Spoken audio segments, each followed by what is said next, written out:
Hello, ladies and gentlemen, and welcome back to another episode of Pipe Bomb Sessions. This week, we are going to be catching up on a rather thrilling Monday Night Raw here in Dallas, Texas. Now, other than honestly, that Raw was something else, but we are also full steam ahead with Crown Jewel. We did get another marquee matchup added to the card as well, as we saw on Monday Night Raw, which was, of course, the Roman Reigns versus Bronson Reed matchup in an Australian street fight, as Paul Heyman put it. So that should be very interesting. We did see on Raw a little bit more of the seeds planted for various different storylines, right? So one of the storylines I definitely want to touch base on, I feel like it's going to be the hottest going forward, is still going to involve, yes, the one and only group, the Bloodline. Now, what's interesting about the Bloodline coming back into the fold is that they're not officially back, but they're also officially not broken up in a sense. They're just kind of doing their own thing, but now seems like the more frequently Roman Reigns is coming into the picture, coming back to Raw more and more, returning. He's given his cousin Jay a little bit of pointers, advice, and Jay's definitely taking it full to the chest. He knows he wants that title back. He's using Roman Reigns as his wise man. He's using Roman Reigns as literally the Paul Heyman role at the moment. I think it's clear as day as of right now. Of course, Jay's brother Jimmy is not a huge fan of this because he can kind of see where things are going, right? So he's like trying to mediate and trying to make sure nothing blows over the top.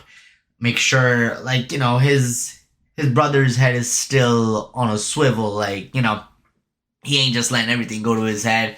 Ain't all about the title. Ain't all about the world title. They're a tag team right now. What about that situation? At one point, Jimmy was told he wouldn't know anything about having the singles title since he hasn't had one. So I feel like, is this teasing up for two things? One, is Jimmy going to basically leave the Bloodline or walk away and not get involved again? Is he going to get betrayed? Is he going to get put in line? Or is he, as we kind of saw a little bit of a tease when he came to the promo with Punk, is he there to legitimately have his brother's back? Just like how we saw, Jimmy tried interfering between Punk and Jay. Jay tried super kicking him. Jimmy stopped it. He was trying to keep him calm. Punk moves him out of the way and then decks Jay. And, of course, Punk then eats a super kick from Jimmy Uso, right? This shows one thing, ladies and gentlemen, that yes, Jimmy is maybe in his right senses. Maybe Jimmy can see everything exactly how he's supposed to be seeing it, right? And that makes perfect sense to me. Why wouldn't he be able to? He's literally gone through it once, and it's been there already. It's not like this the first time we're kind of seeing this come together and put together. The only difference is Jay seems like he's kind of already on the train, on board, right? He's pissed off. He didn't get his world title rematch. He wants it. He wants Seth next. LA Knight wants Seth next. Of course, CM Punk wants Seth next. So a lot of people in line for that world title. Also, another thing that I think what's going on with the Bloodline situation is it shows, as I was mentioning, Jimmy's loyalty, right? But, of course, now Jimmy and Jay ended up losing the main event. And Jay specifically told Jimmy, try not to lose for us out there. We gotta win. And Jay was the one who took the pin. I'm sure that's not gonna go over very, very well with the OTC, but also when they get into their next little argument. I really do hope they're not running it back where the roles are just reversed with the Uso rematch, because that was not the wave, guys. Let's not do that again, please. I don't know how much of a smart move that is in general. What is going on with that, right?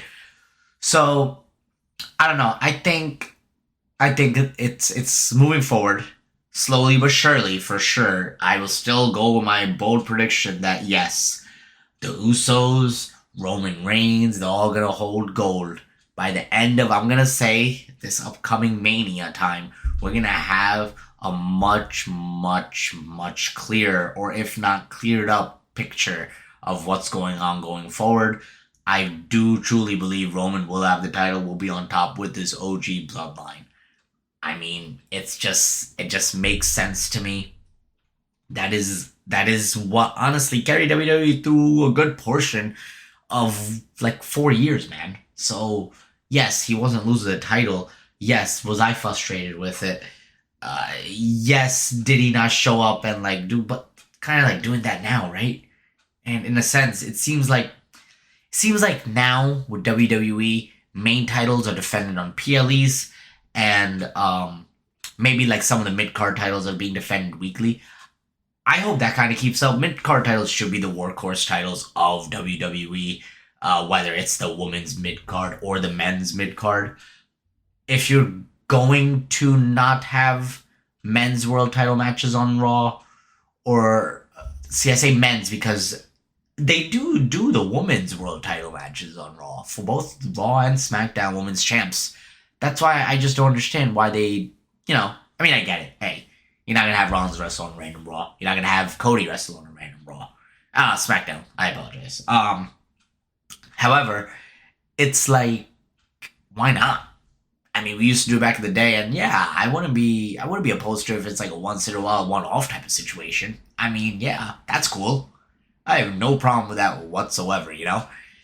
However, it seems like for the time being and moving forward, this is kind of the strategy. I think they just have to kind of keep capitalizing on it. That's what's been happening on Friday nights with Sami Zayn's U.S. Open Challenge. I mean, that Open Challenge is great for not only Sami Zayn and the U.S. title, but for everybody he's been facing. I mean, he's been facing either NXT guys, newer guys, returning guys. Like, he's been all over the place. I mean, hell, the guy had a match with John Cena in the middle of all this for the U.S. title. Like, what? That's very random, right? And I don't know. I think that's smart. That's a very chill and good way to go about things. And I don't know. I think WWE keep capitalizing on it. One thing I wish they capitalized on is, hey man, we're in the ESPN PLE era, right? So why not just give us a sixth match at this point? I still say the sweet spot number is 7. Just my personal opinion on how matches should be going. However, it seems like WWE and Triple H are adamant about the 5 match card, which hey, cool, but 5 matches is, I mean, that Monday Night Raw last night, I'm almost positive had like 4 matches. Like, okay. Or possibly even had 5. So you're telling me a PLE has the same amount of matches as a Monday Night Raw? Like, that's what's kind of bothersome to me. That's what bothers me. It's like, I don't know. I don't know how you want me to react to it. I'm sure I'm not the only person here either who's reacting like this to it. Since we do want to see more matches, man, we want to see more storylines develop. I feel like a lot of the storylines developing and the payoffs, it's been great. Now we're going for more of the shocking and the whoa moments. We're not like really living into the story, but rather living into a moment. What happens with that, and the issue with that is eventually those moments, I'm not going to say I'll run out, but those moments are going to get ruined because there's not enough compelling backstory behind some of these rivalries, you know? So I just hope that maybe we see a turnaround of that. Of course, I think right now they're just going to push through whatever they got into the new year. Possibly I see things happening different after John Cena's tour is over. Of course, the GOAT it's his 2025. I feel like all booking wise, especially in the first half of WWE's 2025, was John Cena's farewell tour. Of course, he has 5 dates left after this weekend's PLE and his matchup with Styles. He's going to have 4 dates left, which is going to be just shocking. Like, oh my god, I I don't know what to expect right now. Since we are talking about Crown Jewel, right? Let's look at some of these matchups. I will mention the first matchup. It doesn't really have much story going on except for, hey, us fans wanted this matchup more than ever, and I'm cool with us getting it. Thank you, Triple H, WWE, TKO, making this happen. John Cena versus AJ Styles, the phenomenal one. Both guys renewing a rivalry that was one of the best. Both guys, of course, one of them's retiring literally in about 2 months. The other guy is, I think, in Styles is going to retire within the next year as well. So this is definitely a big matchup for Styles, as big as it is for John Cena, as they're going to dance to that ring for one last time. Let's see who comes out on top. Me personally, I think Cena takes this win.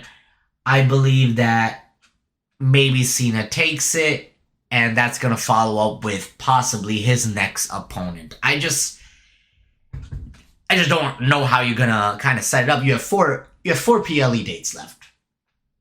2 out of those 4 are Saturday night's main event, his final matchup, and Survivor Series, another PLE happening.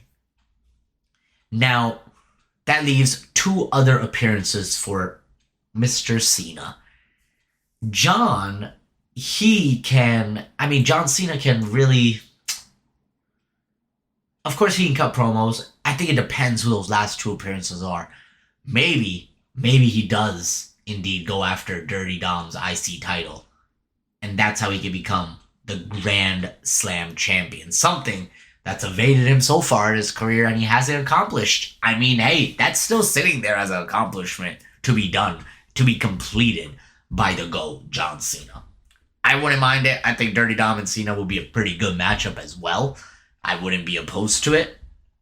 Now, do I see it coming immediately? I just don't know. Having those just 2 appearances left makes me feel a little weird. That's why I believe maybe we do see a surprise after that Cena and Styles match. Maybe we see like someone come out. Maybe we see Cena cut a promo or something. I don't know because as I said, we are just 4 after this weekend, just 4 appearances away, unsure on where it's really going to lead and what it's going to do, you know? So let's see how it goes. Another matchup, which I actually believe may even kick off the Crown Jewel PLE, is the tag team matchup between the Kabuki Warriors, Kairi Sane and Asuka, versus Rhea Ripley and Io Sky in a tag team matchup. This happened after Asuka turned heel on Rhea and also turned on her friend Io Sky a couple weeks ago. As predicted, guys, I had a feeling when I first saw this interaction happen, what if we have the Kabuki Warriors, Asuka versus Io, of course, still gonna happen, but what if we had them face off against Io and Rhea? And it is indeed happening. I will say, Rhea Ripley, where were you at last night? Your girl Io needed you out there. Shoot, the Kabuki Warriors took full advantage of Rhea Ripley not appearing on Raw, and they stood tall over Io Sky, you know?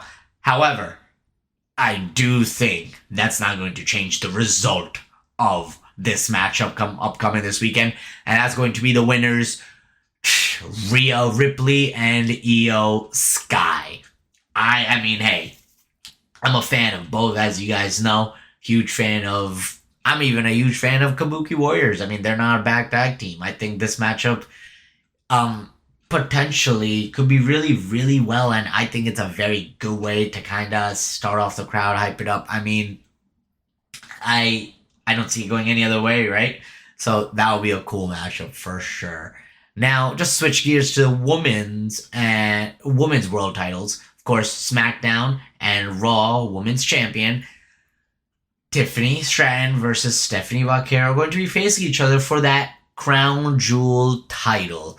Now, this matchup is one of those matchups where I think less story, more of a, hey, we're both the champs, we're facing each other type of matchup. I don't believe there's like too many deep details going into it. I think simple enough, Stephanie Vaquero wins this. I mean, she just became champ. I don't think Tiffany just needed the win. personally. She's got plenty of wins this year. She's been a champ for a lot longer. I personally don't think Tiffany needs the win. And Stephanie should be able to take home the victory in this one. I fully expect that. It'll be a cool matchup, a good matchup between both ladies, and hopefully we see some highlight spots. I wouldn't be opposed to it. Now, for a matchup that has more implications from one side than the other, and that is Cody Rhodes, the undisputed WWE champ, against Seth Rollins, the World Heavyweight champ. Also another match for the WWE Crown Jewel title. Now, as we know, Cody Rhodes was the winner of this last year. However, this matchup, just like last year, is more of a bragging rights matchup. Hey, fight each other, whoever comes out top, awesome. Doesn't really have to do with each other's titles. Of course, they cut a few promos. However, we're seeing Rollins kind of freak himself out. Like, Rollins is over here running around, and he just seems like he just doesn't know what he wants, or he just doesn't know what's going to happen if he loses. And he keeps saying if he loses what's going to happen, which means that he also has doubts about him actually winning this matchup. I think there's a lot of layers to this right now. He even asked Paul Heyman what happened. Paul Heyman straight up told him, like, I am going to have doubts on did I make the right choice in following you over Roman Reigns. Now, do I see Paul Heyman going back to Roman or Roman taking him back? Hell no. But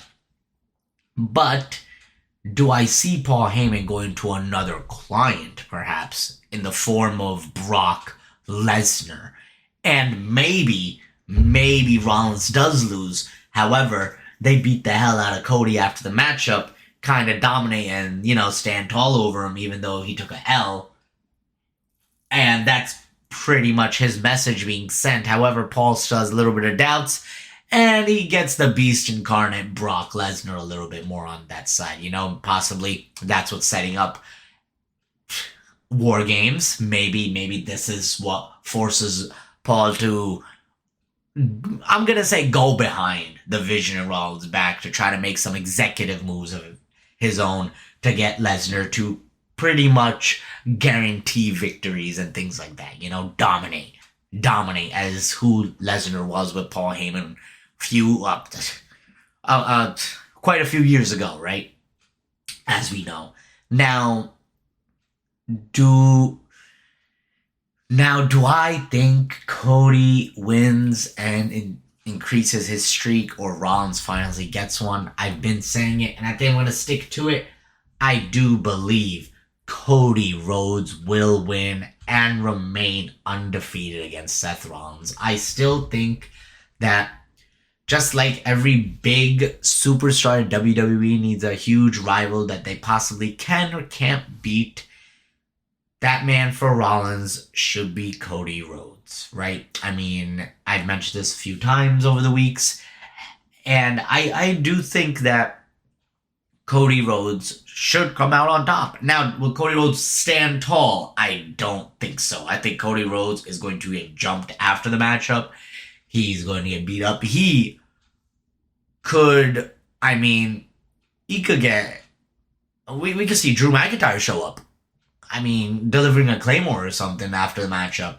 It doesn't have to be the Vision in particular, especially because, hey, one of the Vision members is going to be in a match later on, which I'm about to basically, touch base on, but I don't see Cody Rhodes losing this matchup. I don't know. I just feel like WWE should keep it up and keep it going. If Rollins is going to win, he's not going to win clean. So it's going to be because of an assist from someone or somewhere. It may be according to Rollins' accord, or maybe not according to him, So it just really does... It really just depends. So... I believe, personally, the main event of Crown Jewel is going to be Roman Reigns versus Bronson Reed in an Australian street fight. Now, of course, this matchup got added a little bit late over Monday Night Raw Roman Reigns, just for those of you who may not know, he actually has a very good streak when it comes to Crown Jewel, especially main events. I believe he is undefeated. So, in my opinion, okay, if this is going to be a main event, of course Roman's going to win, and he only has one loss at Crown Jewel overall anyways. He has also participated in the most main events than anyone else at Crown Jewel. So this is all, in my opinion, leading up to as simple as this: Roman Reigns will beat the Auszilla when it comes to Crown Jewel this upcoming weekend. However, do I think this match will be bad? No, I actually think this matchup has a lot of potential. Man, I think the main event could be this because of that potential. It's either going to be this or it's going to be the Rollins and Cody Rhodes matchup. Honestly speaking, if it's not this, then I guess we'll see Roman Reigns kick off the show. However, he's kicked off the show last couple times. I don't know. Let's see how WWE kind of wants to book him. However, those are some of my predictions. I feel like my predictions are a little bit more straightforward than usual. I know I like being a little spicy sometimes, but this PLE kind of does seem like it's a straightforward line. You know what I'm saying? So, let's see and let's find out what's going to happen this upcoming Saturday in Perth, Australia at Crown Jewel. Don't forget, for those of you who are sitting on the East Coast, it is going to be an early morning for you guys. Nice and early. You can wake up and you can watch some WWE. That'll be lit, right? Shoot. Doesn't sound like a bad idea whatsoever, in my opinion. Oh, man. As usual, ladies and gentlemen, thank you for liking and subscribing to all videos, showing all the love after all these episodes. I want to give a shout out to Peyton Harden. Appreciate you giving me a shout last night, my man, on that Monday Night Raw. I appreciate everyone who came up and said what's up. Thank you so much. Much love. Love to all you guys back. Thank you. And as usual, as I said, gentlemen, ladies and gentlemen, don't forget to subscribe and like, and I'll see you guys next time.